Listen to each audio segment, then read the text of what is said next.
Cœur à cœur avec Dieu, le miroir du chantre. Bonjour frères et sœurs dans le Seigneur. Nous parlerons aujourd'hui de ce cœur de l'adorateur qui doit rencontrer celui de Dieu. Le chantre, comme tout chrétien, doit veiller sur son cœur plus que sur toute autre chose. Un cœur sale ne pourra pas rencontrer le cœur d'un Dieu 3 fois saint. Dans l'Ancien Testament, Dieu était très sévère envers ceux qui s'approchaient de lui. La moindre erreur était punie de mort. Dieu n'a pas changé. Il n'a pas revu ses exigences à la baisse. Mais dans sa grâce, il préfère nous tenir loin de sa présence plutôt que de nous y admettre, sachant que notre nature charnelle sera détruite par sa sainteté. Il est dit dans Matthieu 15, 8, « Ce peuple m'honore des lèvres, mais son cœur est éloigné de moi. » Et dans Amos 5, 23, « Éloigne de moi le bruit de tes cantiques. Je n'écoute pas le son de tes luttes. » Il est clair que les cantiques qui sortiront d'un cœur mauvais n'atteindront pas Dieu. La première chose que nous les chantres devons faire, c'est de diagnostiquer notre cœur avant de venir offrir des actions de grâce à Dieu, avant de monter sur l'autel chanter ou jouer d'un instrument. Eh oui, cela concerne aussi les instrumentistes, car même le son d'un instrument peut être rejeté par Dieu comme nous l'avons vu. Examiner notre cœur nous amènera à analyser non seulement nos actions, mais également nos pensées, nos motivations et nos désirs profonds. Parfois, les membres du groupe de louanges ont des litiges entre eux au point de ne plus se saluer. Mais le dimanche, ils sont ensemble pour conduire le peuple de Dieu dans la louange et l'adoration sans s'être réconciliés au préalable. Certains détestent secrètement leurs responsables. D'autres espèrent se faire remarquer par un frère ou une sœur lorsqu'ils monteront sur scène. Ou vont plus loin en ayant la pensée de séduire le pasteur. D'autres encore méprisent ceux qui ont moins de talent dans le groupe. Toutes ces choses, et la liste n'est pas exhaustive, sont cachées aux hommes, mais sont exposées devant Dieu. On ne le dira jamais assez, tout part de notre cœur. S'il est rempli de péchés non confessés, nos chansons, bien arrangées, bien chantées, avec les aigus qui montent jusqu'au ciel, n'arriveront pas au cœur du Père. Bien sûr, ces cantiques vont peut-être toucher ceux qui les écoutent. Vous aurez des applaudissements ou même des pleurs, mais sachez que le but premier de la louange et l'adoration n'est pas de provoquer des émotions chez les gens, mais de faire lever Dieu de son trône parce que son cœur aura été touché. Lorsqu'il est là, l'onction descend plus rapidement sur le prédicateur. Une ambiance propice au prophétique sera créée et on pourra même voir des repentances, des guérisons et des délivrances. Mais c'est la présence de Dieu qui crée cela, pas le chant. Un chant sans la présence de Dieu peut produire une réaction de surface, mais ne change pas durablement une vie ou une atmosphère.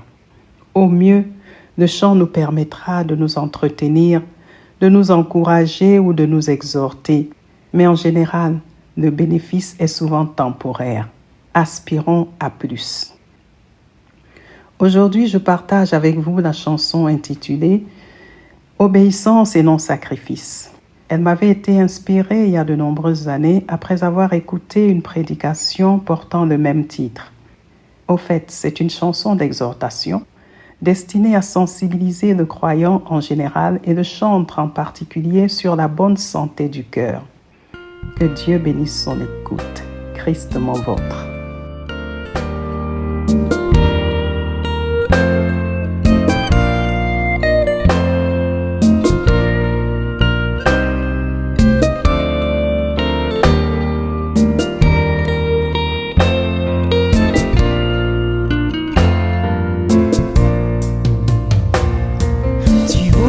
Sacrifice à l'Éternel, un cœur rempli de paix.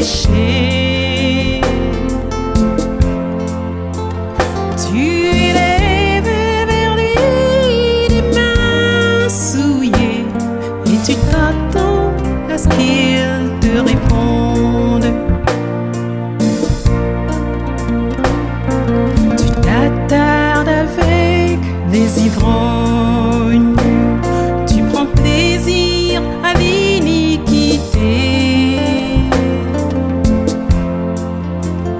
Tu offres en holocauste un corps souillé et tu t'attends à ce qu'il te bénisse.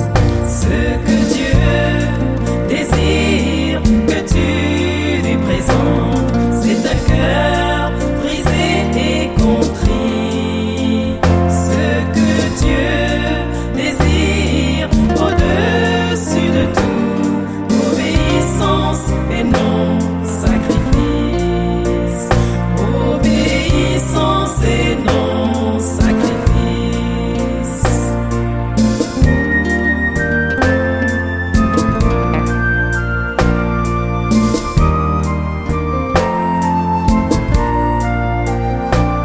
Tu livres ton âme au mensonge et tu jures pour tromper ton prochain. Tu prêtes ce que Dieu t'offre avec intérêt et tu saisis les cornes de l'autel. Tu sièges avec les moqueurs, tu es dans l'assemblée des méchants. Ton âme se réjouit des malheurs des autres et tu t'attends à ce qu'ils te bénissent. Ce que Dieu désire que tu lui présentes, c'est un cœur brisé et contrit. Ce que Dieu désire au-dessus de tout, obéissance et non sacrifice. Obéissance et non sacrifice.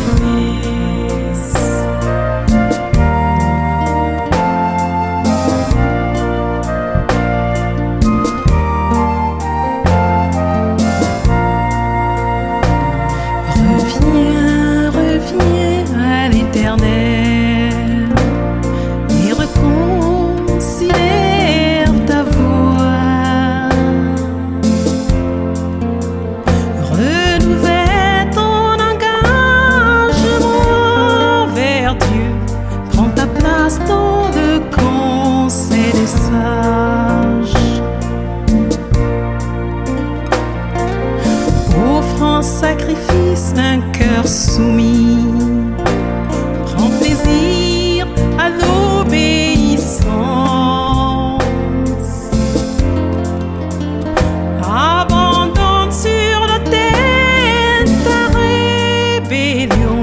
Il t'ouvrira les écluses des cieux. Ce que Dieu